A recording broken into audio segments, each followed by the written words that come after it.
بسم اللہ الرحمن الرحیم۔ یہ سوال قربانی کے تعلق سے پوچھا گیا ہے کہ کھیتی باڑی کا کسی کے اوپر قرض ہے تو اب ان کے لیے قربانی کا مسئلہ کیا ہے۔ تو دیکھو، ابھی ہم نے حضرت مولانا خالد سیف اللہ رحمانی صاحب کی جو کتاب الفتاویٰ ہے اس کے اندر ان سارے لوگوں کے لیے یہ جواب تلاش کیا ہے، چاہے کھیتی باڑی کا قرضہ ہو، ہوم لون کا قرضہ ہو، کسی سے پیسے لیا ہوا کسی بھی ٹائپ کا قرضہ ہو، یعنی مقروض جو ہے جس پہ قرضہ ہے اس کی قربانی کا کیا مسئلہ ہے۔ حضرت مولانا نے لکھا، اگر کسی شخص پر قرضہ ہے، یعنی کوئی مقروض ہے اور قرضے کی ادائیگی کے بعد بھی اس کے پاس اپنی بنیادی ضروریات کے علاوہ کوئی بھی مال 52.5 تولہ چاندی کا بچ رہتا ہے تو ایسے شخص پر قربانی واجب ہے، چاہے قرض لے کر قربانی دے یا سامان بیچ کر قربانی ادا کرے۔ اب اس کا مطلب یہ ہے، اگر آپ نے گورنمنٹ سے کھیتی کے اوپر لون لیا ہے، ہوم لون لیا ہے، کسی نے کسی بھی طرح کا قرضہ لیا ہوا ہے،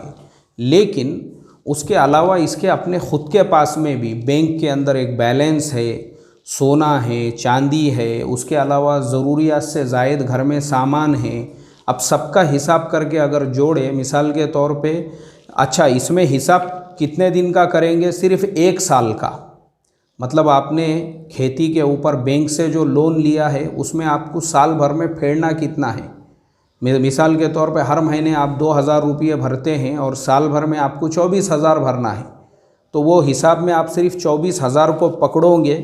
اور پورا جب آپ نے حساب لگائے کہ آپ کے پاس سونا، چاندی اور ضروریات سے زائد جو سامان ہے وہ تو کم سے کم 5 لاکھ کا ہے، اب اس میں سے 24,000 نکالے تو بھی آپ کے اوپر قربانی واجب ہوتی ہے، تو آپ کو تو قربانی کرنا پڑیں گی۔ اب اگر آپ یہ کہیں نہیں میرے پاس تو سونا ہے، میرے پاس تو چاندی ہے، میرے پاس تو پراپرٹی ہے، میرے پاس تو گھر ہے، میرے پاس تو یہ ہے، میرے پاس تو وہ ہے، اب ایسی صورت کے اندر میں کیسے قربانی ادا کروں؟ تو اس صورت کے اندر بھی جو ہے نا، آپ کے پاس اگر کیش نہیں ہے اور صرف سامان ہے تو آپ کو قرضہ لے کر یا اپنا سونا بیچ کر وہ قربانی کرنا پڑیں گی۔ قربانی معاف نہیں ہے، کیونکہ قربانی تو واجب ہے نا آپ کے اوپر، قربانی ایسے سے معاف نہیں ہوتی، قربانی کرنا ہی پڑیں گی آپ کو۔ تو قربانی، اور اس کے علاوہ بھی ابھی میں نے 3 دن پہلے ایک ویڈیو ڈالا ہوں، تقریباً 21 منٹ کا ہے، تو میری آپ سے درخواست ہے وہ ویڈیو کو پورا دھیان سے توجہ کے ساتھ میں آپ دیکھیے، تو قربانی کا پورا کنسپٹ آپ پہ کلیئر ہوگا، کیونکہ قربانی کا واجب ہونا اور زکوٰۃ کا واجب ہونا یہ 2 الگ مسئلے ہیں۔ زکوٰۃ اس کے اوپر واجب اور فرض ہوتی ہے جس کے پاس میں 52.5 تولے چاندی، 7.5 تولے سونا، سامان تجارت اور کیش وغیرہ جو ہے ان کو سب کو ملا کے 52.5 تولے چاندی سے اوپر ہو، اس پہ زکوٰۃ فرض ہوتی۔ قربانی کے لیے یہ نہیں ہے۔ قربانی میں آپ کے پاس میں جو ایکسٹرا سامان ہے، جیسے ایک بائک کی 2 بائک ہے، ایک موبائل کے 2 موبائل ہے، گھر میں جو ٹی وی ہے وہ ہے، وہ سب بھی قربانی کے حساب کتاب میں کیلکولیٹ کیا جائے گا،